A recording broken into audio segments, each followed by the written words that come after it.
Olá, começa agora o Religare Conhecimento e Religião. Teologia e literatura. Como compreender a noção de salvação no conto A Festa de Babete. No programa de hoje eu converso com o escritor e professor Carlos Caldas. Ele é doutor em Ciências da Religião pela Universidade Metodista de São Paulo. A nossa conversa é sobre os diálogos entre a teologia e a literatura. Seja bem-vindo, Carlos. Prazer recebê-lo aqui no Religare. Muito obrigado, colega Flávio. Alegria de poder estar com você agora no programa de pós-graduação em Ciência da Religião aqui da PUC Minas. E uma alegria estar de volta ao Religare depois de tantos anos. Eu estive aqui em 2011 e agora em 2017. Uma satisfação imensa. Prazer é nosso. Você pode também nos acompanhar pelo canal Religare Conhecimento e Religião no YouTube. Você se inscreve no canal e a partir daí você pode comentar os vídeos, compartilhar o Religare com seus amigos. E hoje nós vamos fazer o sorteio do livro do professor Carlos Caldas, A Festa da Salvação, um diálogo entre teologia e literatura a partir do conto A Festa de Babete. Para você participar do sorteio, você pode escrever para a nossa equipe. O nosso e-mail é religare@tvhorizonte.com.br. Carlos, não é a primeira vez que você faz essa aproximação, né? Você construiu a sua trajetória acadêmica dos últimos anos falando sobre essa relação entre teologia e literatura. Como é que é fazer esta aproximação? Não é? Como enxergar aspectos teológicos em textos literários? Bom, eu vou responder primeiramente não de uma maneira teórica, mas de uma maneira pessoal. Para mim, uma paixão muito forte na minha vida, muito intensa, desde sempre, desde quando minha memória consegue alcançar. A paixão, por um lado, pela literatura, pela leitura, ao mesmo tempo, a paixão pelos estudos bíblicos e teológicos, uma coisa que eu comecei a estudar teologia muito cedo, com 18 anos, e eu pensava em aproximar um campo do outro, um saber do outro, e não sabia como. E intuitivamente eu imaginava como que será que eu consigo fazer isso, mas eu não tinha noção de como fazer. Até que eu tive contato com o livro do nosso colega lá de São Paulo, Antônio Manzato, que é um dos pioneiros no Brasil nesse diálogo, quando eu me deparei com o livro dele, chamado exatamente Teologia e Literatura, e veio o subtítulo, que é o foco que ele deu, Romances de Jorge Amado. E aí eu corri para comprar o livro e ler e tudo, e comecei a tentar entender a parte teórica propriamente desse diálogo, e desde então a gente tem procurado escrever e pesquisar um pouco mais a respeito. Então, quer dizer, para mim não é apenas algo teórico. Claro que passa pela questão teórico-metodológica, mas é uma paixão e um prazer muito grande. Sim. Né? E o Antônio Manzato parece que vai fazendo escola, né? Porque vários outros colegas vêm se aproximando, se interessando por esse debate. Por ser ele um dos pioneiros, né? O outro pioneiro que infelizmente nos deixou nessa área, como diz o Rolando Boldrin, ele viajou fora do combinado. O nosso saudoso José Carlos Barcelos, que era da Federal Fluminense de Niterói. O Barcelos, ele tinha 2 doutorados, um em teologia pela PUC do Rio de Janeiro e outro em literatura portuguesa pela USP, Universidade de São Paulo. Então, quer dizer, ele tinha um lastro acadêmico que pouquíssima gente tem.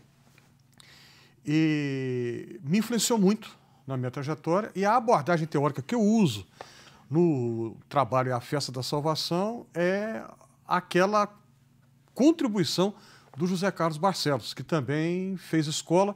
Infelizmente, né, me perdoe repetir, nos deixou muito cedo, mas os seus escritos estão aí e nos ajudam até hoje, né? Os textos dele são sempre lidos com muito proveito, porque ele apresenta uma elaboração teórica para esse diálogo que, particularmente, eu considero muito proveitosa, muito útil. Acho que as duas obras, as mais recentes, acho que a última deve ter sido o livro também que aborda teologia e literatura, que é fruto da tese doutoral do Alex Vilas Boas, publicou recentemente. Isso. E o seu livro, né? A Festa da Salvação. Acho que são as duas mais recentes publicações da área. O Alex é o discípulo do Antônio Manzato, né? E acaba de ser uma terceira agora super recente, eu tomei conhecimento ontem, que é o Alessandro Rocha, ele é do Rio de Janeiro. Sim. E ele acabou de publicar um texto que também é pesquisa de pós-doutorado dele sobre literatura infantil e teologia. E o foco específico dele é Monteiro Lobato, o Sítio do Pica-Pau Amarelo. Então ele quer fazer uma exploração teológica do Sítio do Pica-Pau Amarelo. Enfim. Isso é que eu vi pela propaganda, porque eu tomei conhecimento apenas ontem, eu não tenho o livro dele ainda. Sim, coisa muito recente. Mas você já até cantou a pedra, né? Isso é fruto de um trabalho seu de pós-doutorado que você realizou na FAGE. Sim. Não é? Foi uma experiência muito boa que eu tive de concorrer e ter o projeto aprovado, né, para o PNPD, Programa Nacional de Pós-Doutorado, da CAPES, do Ministério da Educação, na FAGE, a Faculdade Jesuíta de Filosofia e Teologia, aqui em Belo Horizonte mesmo, que no campo da teologia é uma ilha de excelência no Brasil. Nós estamos no programa de ciência da religião agora, né? Mas o pós-doc lá foi teologia propriamente. Bom, aqui tem uma série de coisas que a gente precisa conversar, né? Festa, salvação, próprio conto. Vamos começar por essa noção de salvação, né? Tem destaque aqui no livro. E quando a gente fala de salvação, o termo técnico é soteriologia. Justo. E aqui no livro você começa fazendo uma abordagem de perfil bíblico e depois você vai para uma abordagem de perfil teológico e particularmente de uma teologia protestante. Não é? Falando sobre o aspecto bíblico, não é, desse conceito de soteriologia. Agora, nos ensine, professor, o que é isso? Bom, salvação é um tema central na Bíblia. E a tradição cristã, em 2000 anos, tem um peso muito grande a questão da salvação. As tradições cristãs, os três grandes blocos do cristianismo, vamos dizer assim, que é a ortodoxia oriental, o catolicismo romano e o protestantismo, todos vão dar muita importância ao tema da salvação, a experiência da salvação, ou para usar uma expressão latina, o mysterium salutis, mistério da salvação.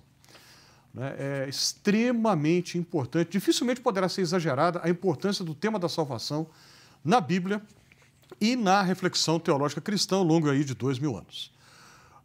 E o termo técnico é aquele, né? Soteriologia, porque a palavra soteria, não confundir com loteria, é apenas uma rima, e como diria o Cosmo de Andrade, é uma rima, não uma solução. Então, soteriologia é o estudo da salvação. O meu foco foi a teologia protestante propriamente, a propósito... Já então, deixando esse debate sobre a parte bíblica propriamente. Ou mesmo na parte bíblica? Na parte bíblica, eu fiz um apanhado bíblico sistemático, tá? Mostrando como que salvação é entendida nos textos bíblicos. E o ponto do qual eu parto é que a Bíblia fala de salvação a partir de metáforas, comparações. A linguagem bíblica é metafórica, usa muitas comparações para falar de algo que é sublime, é inefável, está acima e além da nossa condição de entender. A tradição protestante, sim, conscientemente ou não, segue a proposta que Martinho Lutero fez em 1517, que é entender a salvação a partir da experiência chamada justificação pela fé. Justificação é uma metáfora bíblica que Paulo usa em Romanos e em Gálatas. Mas não é a única. Como eu disse, há várias outras metáforas. A mesma epístola aos Romanos, que fala de justificação, que é uma metáfora que vem do mundo jurídico greco-romano. Alguém que era acusado de um crime, era levado a julgamento e era considerado absolvido no julgamento. Ou como dizem nos filmes em inglês, né? Not guilty, né? Não culpado. Daí que vem a ideia de justificação, pela fé. Eu não vou fazer nada para ser justificado. É um dom que Deus me dá. Essa é a chamada descoberta de Lutero. Pois bem, mas a mesma epístola aos Romanos, Flávio, que fala da metáfora da justificação, que vem desse ambiente greco-romano do mundo jurídico, emprega também a metáfora da adoção, que vem do ambiente doméstico, né? A adoção é uma prática comum no mundo romano antigo. Então, há várias metáforas. E o que eu parto aí, a ideia que eu defendo é que festa é uma destas metáforas. Daí o título, A Festa da Salvação. Sim. Você tem, enfim, seu vínculo com a tradição presbiteriana, você tem uma formação calvinista. Por onde passa também essa discussão? Bom, a gente cita aí a compreensão de Calvino, propriamente, que é em termos de justificação pela fé. Nos institutos ele deixa muito claro, e ele segue Lutero. Toda a tradição protestante, em geral, vai seguir nessa Lutero. direção. Tanto a tradição protestante clássica, vamos dizer assim, alguns teólogos que eu cito aí, por exemplo, Jürgen Moltmann, que está entre nós até hoje, né? Idoso, né? Mas está ativo e lúcido. E tanto uma teologia, digamos, evangélica, de uma linha mais conservadora, o ponto em comum é que seguem Lutero, compreender salvação como justificação pela fé. Sim. O que eu faço não é negar isso de modo algum, mas é lembrar que há outras metáforas bíblicas e eu estou aí privilegiando a metáfora da festa. A metáfora da festa. Acho que vai ser importante a gente deixar então isso para o segundo bloco, porque a gente vai ter um pouco mais de tempo para falar sobre isso. Voltamos. Nós vamos para um breve intervalo e voltamos já.